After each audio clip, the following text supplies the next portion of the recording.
The Arctic is a very funny term because sometimes the weather was raging torrent, it was terribly rough sea, and at other times it was as smooth as a duck pond.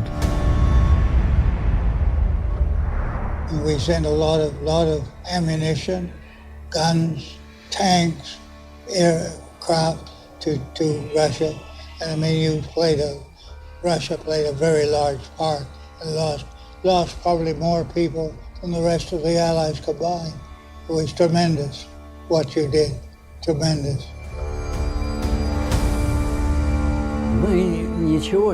We weren't thinking about anything like death or anything else. All we were thinking about was how to destroy as many aircraft, berths and boats as we could. We weren't thinking of anything.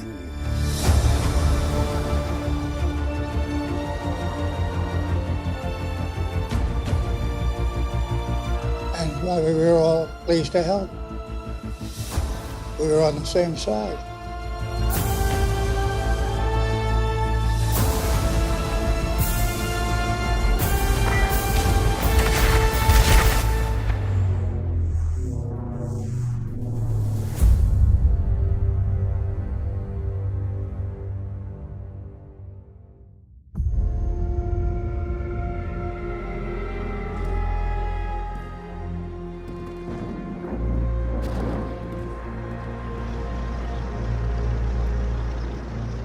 On June 22, 1941, when Germany attacked the Soviet Union, the armaments problem arose immediately. Of course, the Soviet Union was preparing for the war, but not the kind that Hitler had planned. From the start, we were suffering terrible losses. And, as it always happens in such situations, we needed this.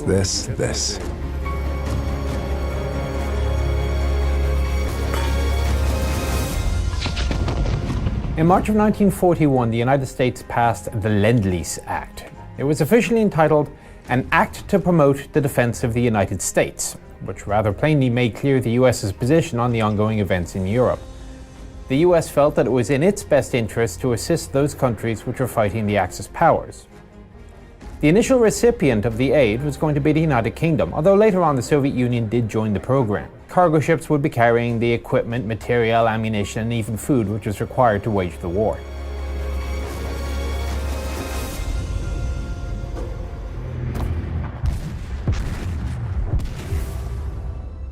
To deliver the supplies to the front line as quickly as possible, the Allies decided to use a naval route to the ports of Murmansk and Arkhangelsk through the Greenland and Barents Seas. The convoys were formed in Iceland, in the Kaldvijord, or Reykjavik, as well as in northern Scotland at the Loch Ewe base. Depending on the ice conditions, the route lay either to the north or south of Bear Island, in a very narrow corridor between Svalbard and the Norwegian coast.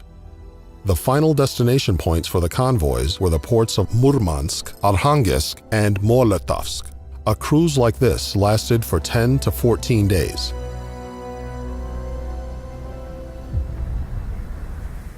But we also knew that the thorn in the German side was the equipment. You were providing the men and the women. The Americans and the British, we were supplying the guns and the tanks and all the machinery of war through the Arctic convoy, which was a good combination, really, because it worked.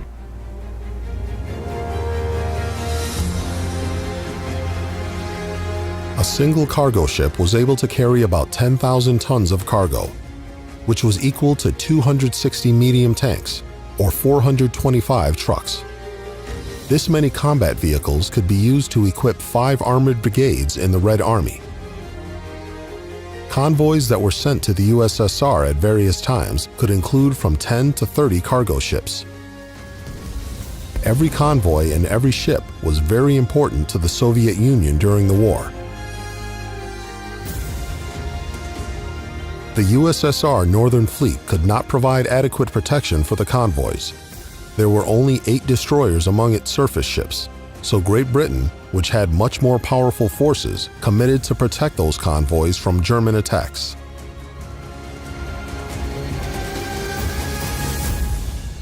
Hitler's Germany, the German leadership, didn't even assume that Britain would be helping the Soviet Union.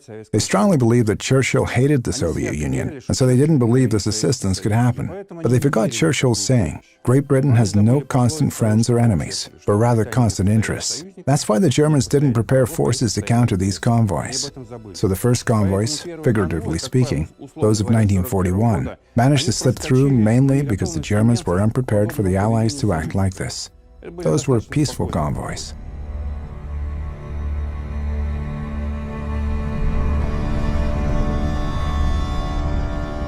We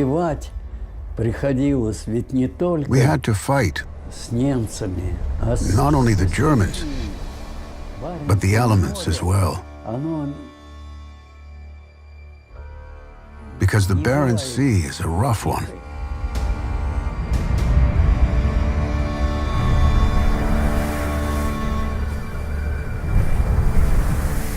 The constant rolling. It's an immensely bitter sea. It beats you all the time. When I came aboard the destroyer, of course, it was tough. But I tried hard since there was work to do. And, of course, I never told anyone how difficult I found it.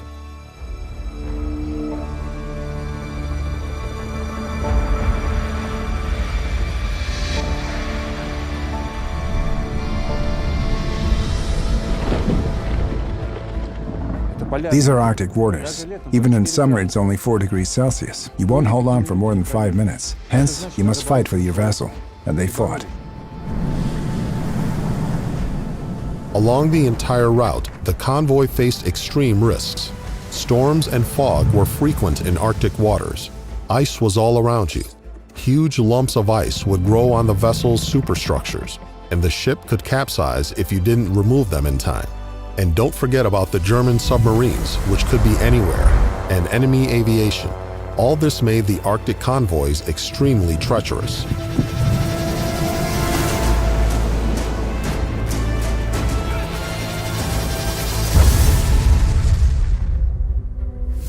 You know, true sailors fear any storm, any blizzard. Only fools aren't afraid of a storm. Sailors have always feared it. But on the Arctic convoys, all sailors, even the atheists from the Soviet Union, were praying to God. Lord, send us a storm, send us some fog. That's because neither enemy aircraft nor submarines could operate in a fog or storm.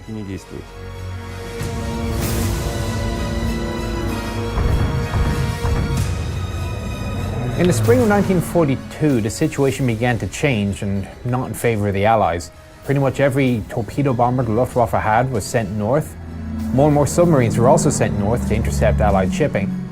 And finally, daylight hours, which are pretty favorable to air and submarine operations, were also getting longer.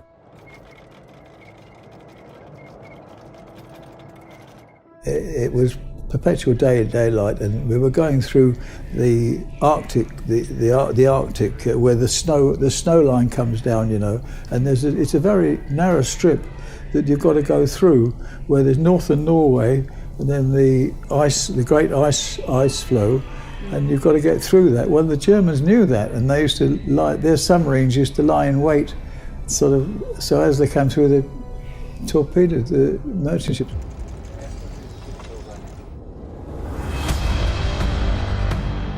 This particular vessel is Red Oak Victory. She's moored in Richmond, California. The purpose of the US Navy in World War II was basically to get stuff from A to B. And glamorous though the combat ships were, this was usually done by the non-glamorous cargo vessels.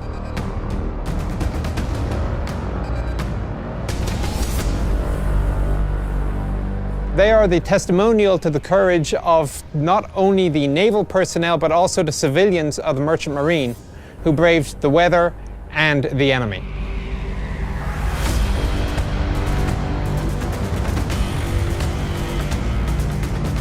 It's a basic steamship, built very good. And the service speed was 15 knots on this ship. Although in good weather, they got 16 knots according to the logbooks that I've been reading.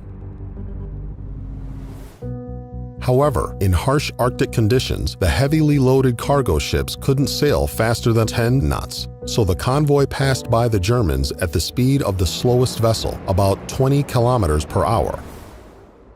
The convoy's movement order was a formation with merchant vessels and tankers in the middle. They were surrounded by close escort ships. As a rule, these were destroyers, corvettes, minesweepers, and armed trawlers. A bit farther away, at a distance of several miles, they were accompanied by light cruisers.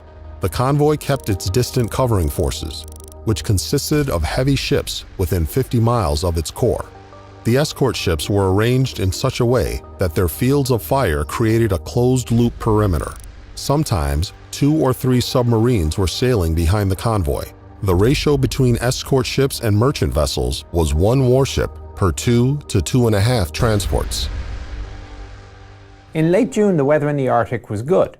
German intelligence discovered that the Allies were about to send a large convoy to the Soviet Union. This was PQ-17.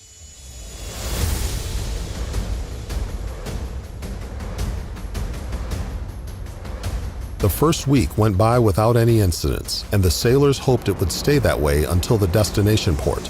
At dawn on July 4th, convoy PQ-17 was spotted by a German reconnaissance aircraft. After midday, the airstrikes began. Bombers and torpedo aircraft approached from a right angle, but all their attempts to destroy the convoy were fiercely repelled. During one of such raids, destroyer Wainwright rushed towards the attacking aircraft at full speed, firing from all guns. The ship's counterattack was pretty successful. The lead airplane was shot down, and the rest dropped their torpedoes too early and scattered. Nevertheless, German aviation managed to sink 2 merchant ships, but despite the losses, the convoy maintained formation and continued on. Not about to let this lucky opportunity go to waste, the German command came up with a plan for an all-arms attack on this convoy. It would involve aircraft, submarines, and surface vessels, to include the battleship Tirpitz, which was now going to come into play. Tirpitz was Germany's most modern and powerful warship. Her mere presence in Norway forced the British to keep their main naval forces in that region. The battleship was used in military campaigns only at the direct order of High Command. So this was to be a classic, demonstrative defeat of an Allied convoy. From the Germans' point of view, the conditions were perfect. Perpetual daylight, excellent weather, no storms, no fog, and a large convoy with poor protection. So you could attack it with every asset. But the British realized this too.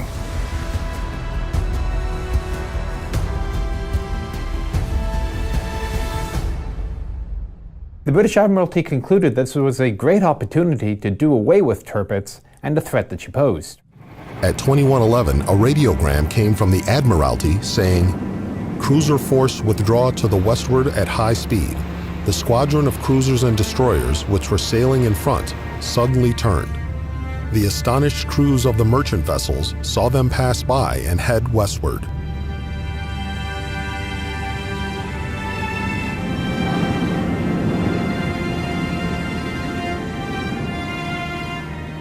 The First Sea Lord, basically the British Navy, ordered all surface ships of the convoy to concentrate on a certain point. In other words, they were to leave the convoy.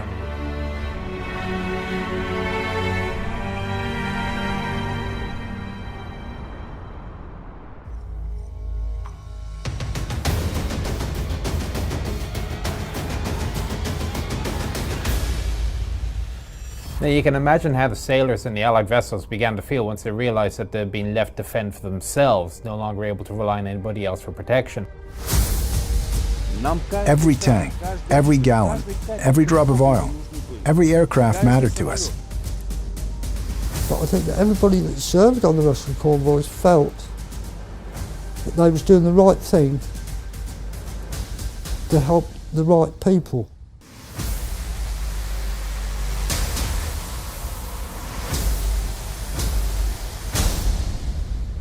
We were ordered to search for the transport vessels and escort them to Arkhangelsk, Molotovsk, and Murmansk.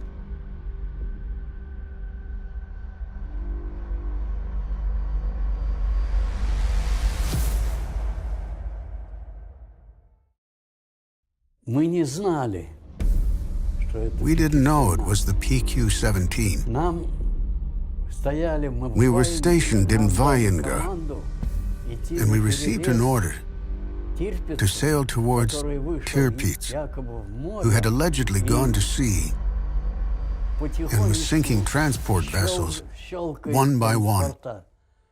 So we were to head for Tirpitz and fight her. German intelligence discovered that the Allies were to send another convoy to the Soviet Union. The convoy was named under the Allied naming system PQ-17.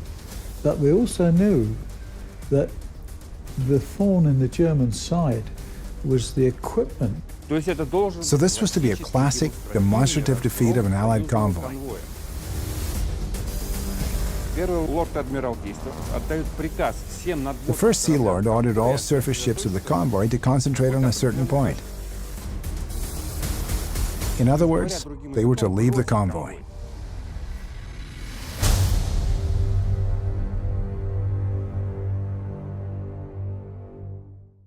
To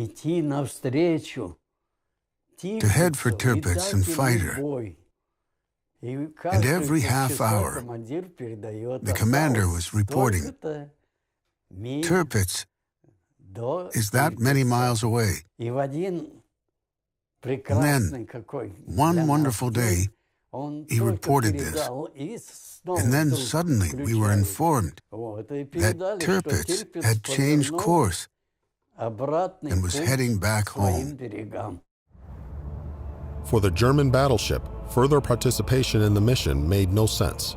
It was too prodigal to send a battleship to chase and sink merchant ships one by one. Besides this, the German command realized that British warships had left the convoy to focus as many forces as possible on finding and destroying Tirpitz. The battleship had already been spotted by Allied reconnaissance aircraft, and the threat to the ship was real, because large forces of the British fleet were nearby. Unprotected and scattered, convoy PQ-17 was to be finished off by German aviation and submarines.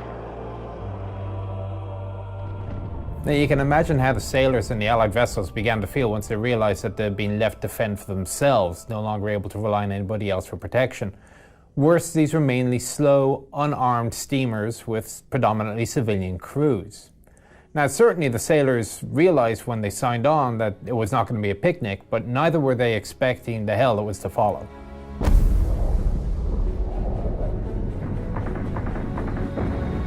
But I think that everybody that served on the Russian convoys felt that they was doing the right thing to help the right people.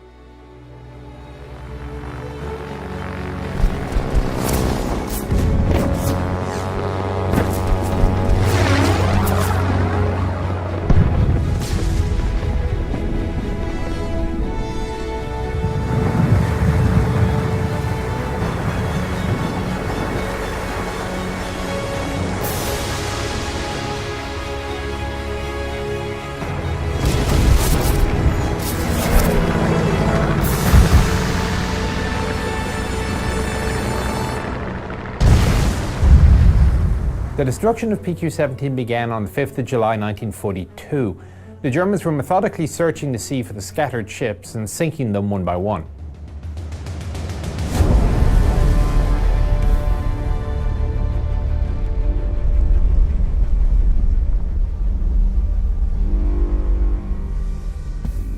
It is July 1942.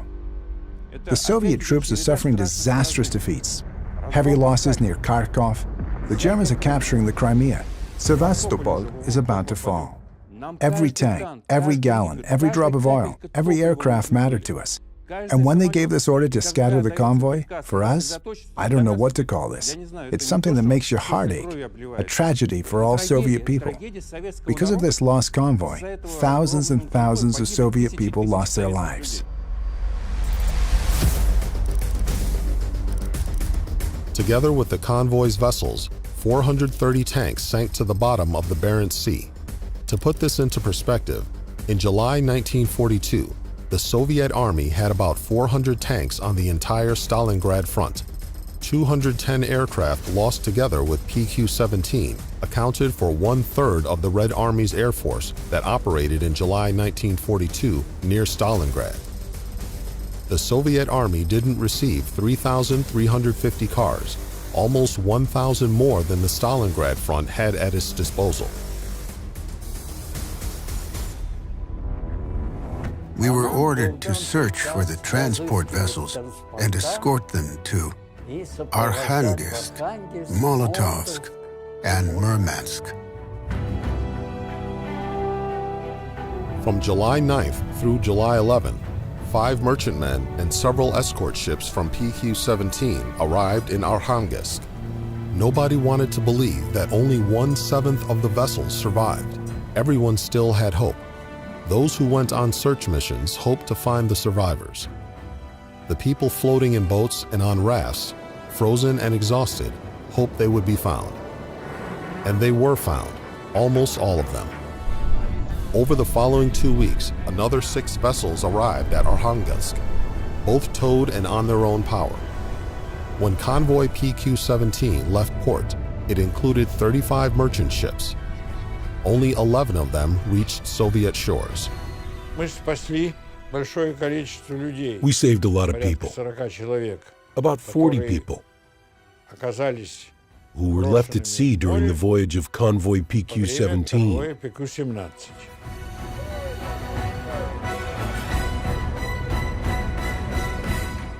And about all they could say was, it was rather rough, it was rather cold, yeah.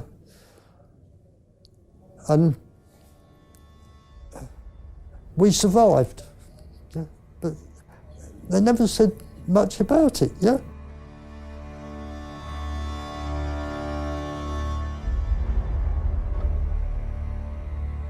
And then we find out that the admiral, who was in command of all this, simply ordered the merchant ships to scatter, saying, "Save yourself if you can."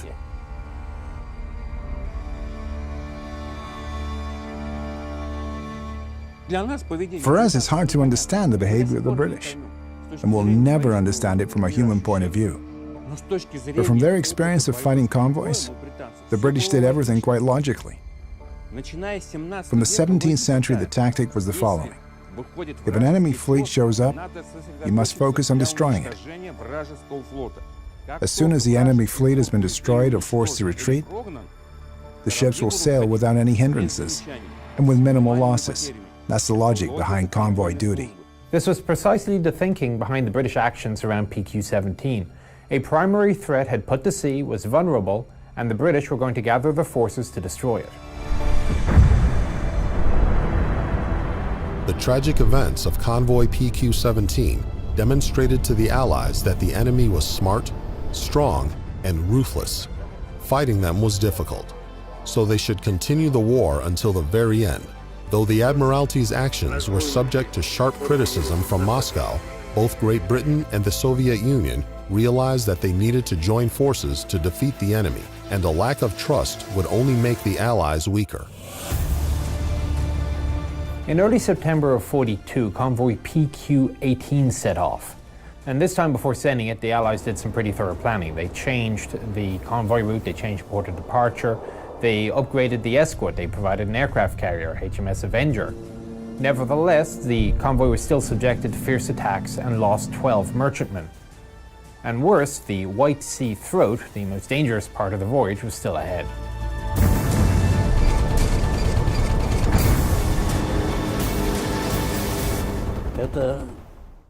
This was essentially our last battle.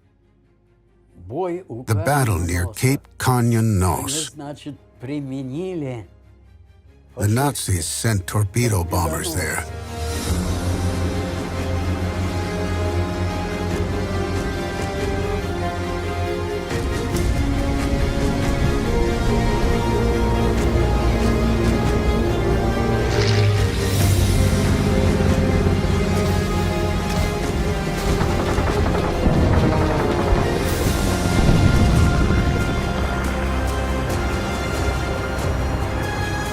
In September 1942, the future of the entire northern supply route was decided by convoy PQ-18.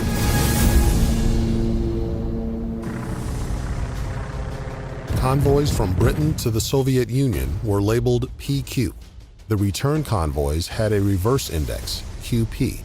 On September 13th, when convoy PQ-18 had traveled the majority of the way, convoy QP-14 left Arkhangelsk.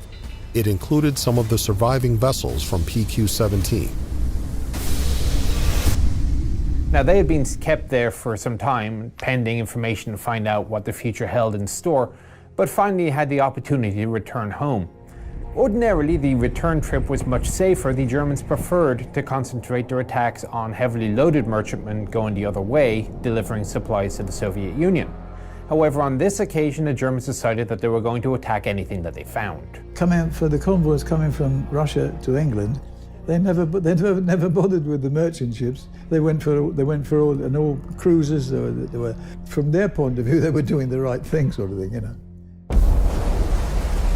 The Allied convoys were simultaneously fighting off fierce enemy attacks in two Arctic regions. Convoy PQ-18, escorted by Soviet destroyers, was fighting its way through the White Sea throat to Arkhangelsk.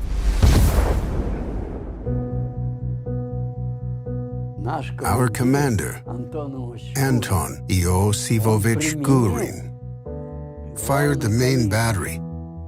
Since they were flying to us at a low altitude, we could fire at them effectively.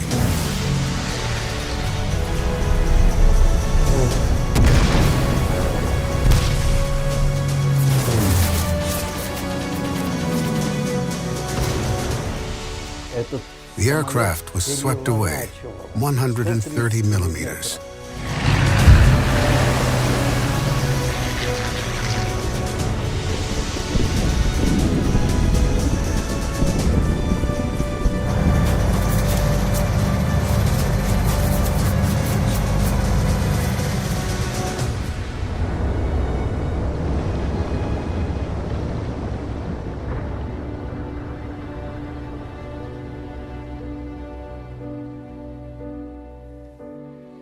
I don't want to lie.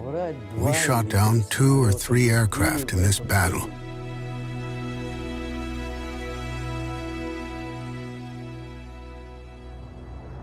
"27 ships of convoy PQ-18 reached Soviet ports. The equipment they brought was immensely important for the troops. Very soon, it was saving the lives of Soviet soldiers and contributing to the overall victory. But there are no entirely happy stories at war. Convoy QP-14, which was carrying people back home, was attacked. The Somali was torpedoed and Captain Onslow, our captain, decided to tow the Somali back to the United Kingdom, back to the UK. And we got the towing ropes across and a connecting line, a telephone line and everything. And we towed her for 2 or 3 days, actually, and we thought, good, we're going to save this ship.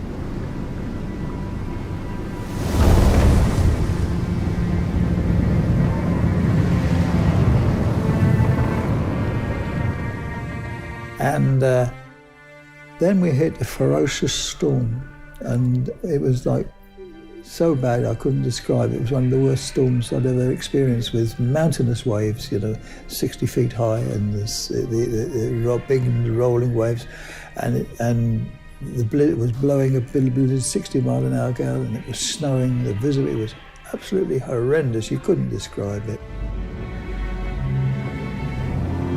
And the tow rope parted, and the poor Somali, she broke her back because she'd been torpedoed, you see.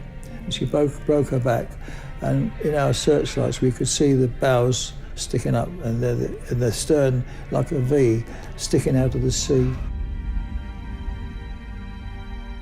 We tried so hard to save as many of the crew as we could, and it was an awful experience. On the 22nd of September 1942, convoy QP-14 made port. Besides a British destroyer, they also lost the American merchantman Silver Sword, which was a survivor of the PQ-17 run. You can only imagine the feeling of the personnel aboard, to include those who had lost their ships as well, they were passengers, when they were torpedoed a mere few days short of their objective.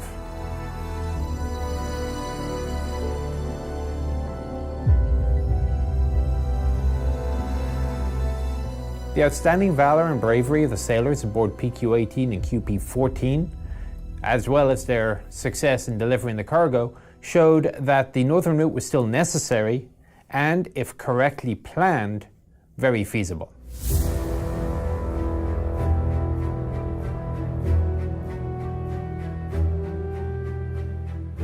Throughout the rest of World War II, tragedies like that of PQ-17 were never repeated. The Allies gained military dominance in the north, and all following attacks on the convoys ended in great losses for the Germans.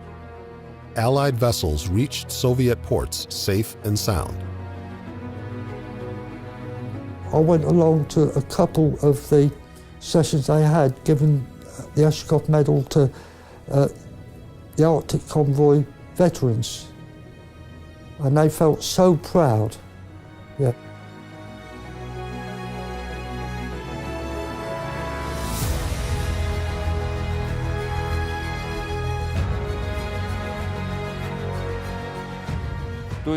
Of course, the share of supplies sent via Arctic convoys during the whole war is quite small.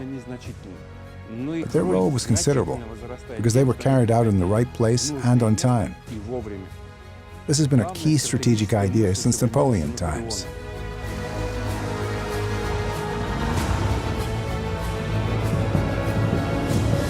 They were all fighting against a common enemy, and they all had to help each other out to win. The Soviet Union made huge contributions to the final victory, and as far as the convoys were concerned, it wasn't merely the equipment that mattered, but also the knowledge that they weren't fighting alone.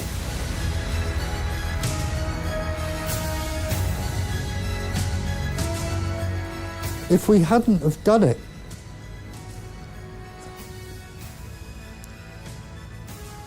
we would never have won the war. And I hate to think what would have happened.